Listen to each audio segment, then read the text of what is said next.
Hello everyone and welcome back to the channel. This is the weekly update. I'm actually going to show you not only the bell peppers, but I'm going to do a couple of houseplant updates too, but we'll start with the bell peppers. So here are my bell peppers in my Aerogarden Bounty Basic. We've currently been growing for 52 days. And as you can see, they're growing right along. You can see some little tiny hints of new growth coming along. If you look down in there,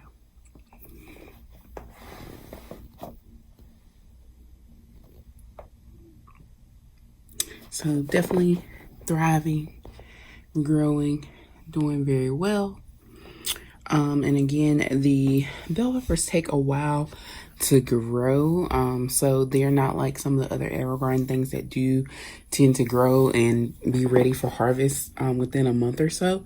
These can take up to 8 weeks to start giving me some peppers, but hey, it's okay because they're going to be some wonderful peppers. I'm very curious to see what it looks like. This particular Aerogarden does have a support system in terms of like I can get like this little I'll actually go ahead and show you what it looks like. Kind of a ring, and it does have the posts that go to it, so I can put it around the plants if they start getting taller, and you know, once the peppers and stuff start coming in, if it starts to lean, I can add that for support if needed. But for now, they are still strong and sturdy. It's just leaves on the stem, so not super heavy.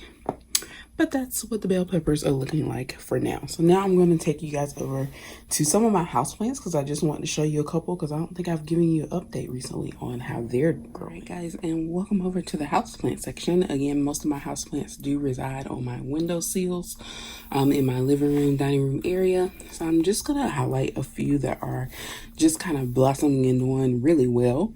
I'll start with this first one since I'm kind of right in front of it.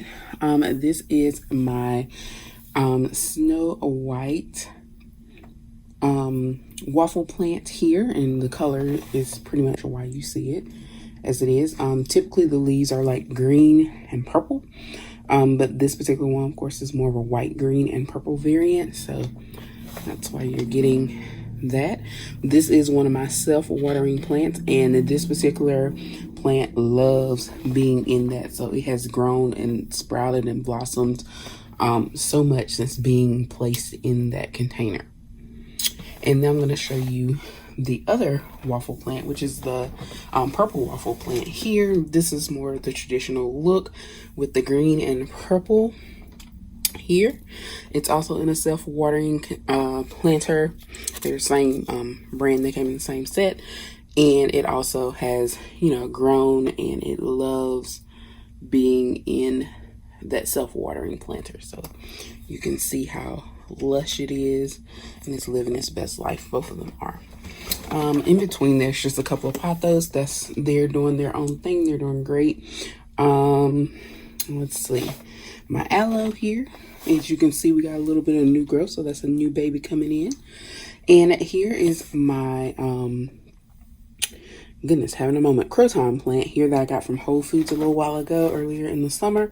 As you can see, it's actually some new growth surprisingly coming in. Before it was just leaves, you know, the colored leaves, and now you see these are turning really red, which I do like. And then let me zoom in so you can see the green hiding up under there is a new growth there, and then of course you can see the green leaves coming up in the middle, also new growth. So very excited about that, because at first I wasn't sure if this plant liked me. I've had a croton in the past and it didn't do too great. It eventually died on me, so I was hoping I didn't get the same fate. But when I start seeing the new growth coming in, I was like, oh, okay, so we're doing something right. And I did place it in, it's in a terracotta pot. This is the one that it came with when I purchased it. So I put it in there, and one thing about the terracotta pots is they don't hold water as much, which can be good for plants who don't like to be in moist soil very frequently or for a long period of time.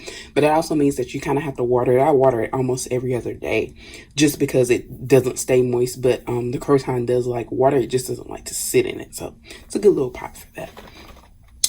Here we have the combo plant, and this is actually a nerve plant, and this is a variation of it because you can get nerve plants that are just all green.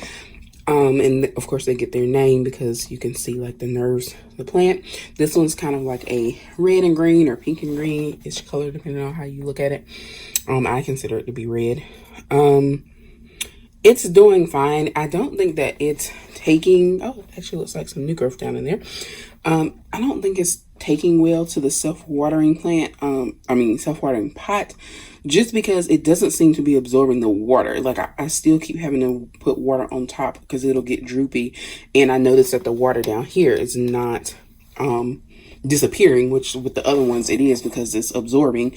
So I may have to I might just put it back in a regular pot or check on the string, because it could be how the string is in there that it's not where it needs to be so that the plant can absorb.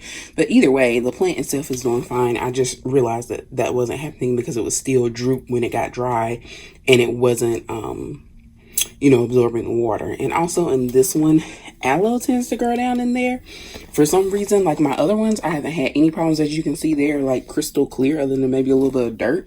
But for this one, that tends to be a thing. So it's just a lot going on with this one. So I might just put it back in a regular planter because it doesn't seem to be functioning as well with the self-watering. But all the rest of them, they're in self-watering pots. They're doing fine. This is my Brazil plant, which as you guys know, as you can see, is growing all the way out to where I am. This is my baby that started from one leaf, and I'm going to show you where all it's traveling to. This is still the Brazil plant. And it's literally hanging out, making friends with my peperonia plant here, which has also been developing, as you can see. Because when I first moved it over here to the shelf, it was like under the shelf, like it wasn't this tall, but it has grown. Like almost all that up top is a new growth. So it's very happy right there and happy doing this thing. And above that, it's just another one of my golden pothos, but it has enjoyed its time on the shelf as well. So that's pretty much what I want to show you guys with that. It's another aloe plant next to the Brazil, but I want to show you how that Brazil is doing. I'm really probably going to have to propagate it. But right now, I just don't want to mess it up. I do want to show you guys some of the leaves because they are getting huge compared to like this one. Look at that leaf. It really enjoys being here in the window. And again, this is a Brazil philo, so it's like the cousin to pothos. A lot of people confuse it with the pothos family, but it's not actually a pothos. But, they're kind of got the same thing going on.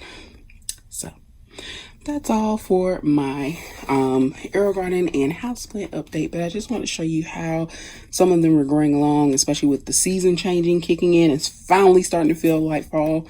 For me, I am a cold weather person, so I am here for it. But yeah, that's all. So thank you guys for watching, and I will see you next Sunday for another update, probably just on the Aerogarden. But till then, see you next time. Thanks for watching. Make sure to like and subscribe.